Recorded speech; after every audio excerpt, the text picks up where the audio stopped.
ನೀವೇನಾದ್ರೂ ಆಂಜನೇಯ ಸ್ವಾಮಿ ಭಕ್ತರಾಗಿದ್ರೆ ಈ ಕಥೆನ ಕೊನೆವರೆಗೂ ಕೇಳಿ. ಸೀತಮ್ಮ ಹಣೆಗೆ ಸಿಂಧೂರ ಇಟ್ಕೊಂತಿರ್ತಾರೆ. ಆಂಜನೇಯ ಸ್ವಾಮಿ ಬಂದ್ ಕೇಳ್ತಾರೆ, ಅಮ್ಮ ಏನಕ್ಕೆ ನೀವು ಹಣೆಗೆ ಸಿಂಧೂರ ಇಟ್ಕೊಂತಿರಲ್ಲ ಅಂತ.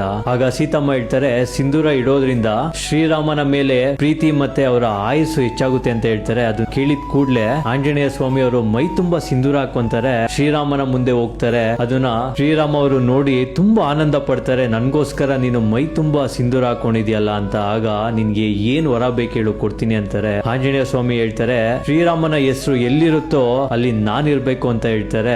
ಆಯ್ತು ಅಂತ ವರ ಕೊಡ್ತಾರೆ. ಕೆಲವು ವರ್ಷ ಕಳಿಯುತ್ತೆ, ಯುದ್ಧ ಮಾಡ್ತಾರೆ, ರಾವಣನ ಸಂಹಾರ ಮಾಡ್ತಾರೆ, ಎಲ್ಲ ಮುಗಿಯುತ್ತೆ. ಕೊನೆಗೆ ರಾಮ ಅವರ ದೇಹನ ತ್ಯಜಿಸಿ ದೇವಲೋಕಕ್ಕೆ ಹೋಗ್ತಿರ್ತಾರೆ. ಹೋಗುವಂತ ಸಮಯದಲ್ಲಿ ಹೇಗೆ ಸಾಕ್ಷಾತ್ ಶಿವನ ಸ್ವರೂಪ ಇರುವಂತ ಆಂಜನೇಯ ಸ್ವಾಮಿನ ಬಿಟ್ಟೋಗೋದು ಅಂತ ಆಲೋಚನೆಯಲ್ಲಿ ಒಳಗಾಗ್ತಾರೆ. ಆಗ ಶ್ರೀರಾಮರು ಒಂದು ಉಪಾಯ ಮಾಡ್ತಾರೆ. ಕಾಲಿಂದ ಪಾತಾಳ ಲೋಕಕ್ಕೆ ಒಂದು ದಾರಿ ಮಾಡ್ತಾರೆ. ದಾರಿ ಮಾಡಿ ಆಂಜನೇಯ ಸ್ವಾಮಿನ ಕರೀತಾರೆ. ಕರೆದು ಹೇಳ್ತಾರೆ, ಈ ಪಾತಾಳ ಲೋಕದಲ್ಲಿ ನನ್ನ ಉಂಗುರ ಬಿದೋಗಿದೆ, ಹೋಗಿ ತಗೊಂಬ ಅಂತ ಕಳಿಸ್ತಾರೆ. ಆಂಜನೇಯ ಸ್ವಾಮಿ ಅವರು ಪಾತಾಳ ಲೋಕಕ್ಕೆ ಹೋಗ್ತಾರೆ. ಹೋಗಿದ್ ಕೂಡ್ಲೆ ಅಲ್ಲೊಬ್ರು ಮಹಾರಾಜ ಹೇಳ್ತಾರೆ, ಬಾ ಹನುಮ, ನೀನು ಶ್ರೀರಾಮ ಅವರ ಉಂಗುರ ಹುಡ್ಕಕ್ಕೆ ಬಂದಿದ್ಯಲ್ವಾ ಅಂತ. ಆಂಜನೇಯ ಸ್ವಾಮಿ ಕೇಳ್ತಾರೆ, ನಿಮ್ಗೆ ಗೊತ್ತು ನಾನು ಇಲ್ಲಿ ರಾಮನ ಉಂಗುರ ತಗೊಳಕ್ ಬಂದಿದ್ದೀನಿ ಅಂತ. ಆಗ ಪಾತಾಳ ಲೋಕದ ರಾಜ ಹೇಳ್ತಾರೆ, ನೋಡಲ್ಲಿ ಶ್ರೀರಾಮನ ಉಂಗುರ ಇದೆ ಅಂತ ಹೇಳ್ತಾರೆ. ಆದ್ರೆ ಅಲ್ಲಿ ನೋಡಿದ್ರೆ ಲಕ್ಷ ಗಟ್ಲೆ ರಾಮನ ಉಂಗುರ ಇರುತ್ತೆ. ಪಾತಾಳ ಲೋಕದ ರಾಜ ಹೇಳ್ತಾರೆ, ಇದು ನೀನು ಮೊದಲನೇ ಬಾರಿಗೆಲ್ಲ ಬರ್ತಿರೋದು, ಈ ರೀತಿ ತುಂಬಾ ಬಾರಿ ನೀನು ಶ್ರೀರಾಮನ ಉಂಗುರ ಹುಡ್ಕಕ್ಕೆ ಬರ್ತಿದ್ಯಾ ಅಂತ ಹೇಳ್ತಾರೆ. ಇದನ್ನ ಕೇಳಿ ಆಂಜನೇಯ ಸ್ವಾಮಿಗೆ ತುಂಬಾ ದುಃಖ ಆಗುತ್ತೆ.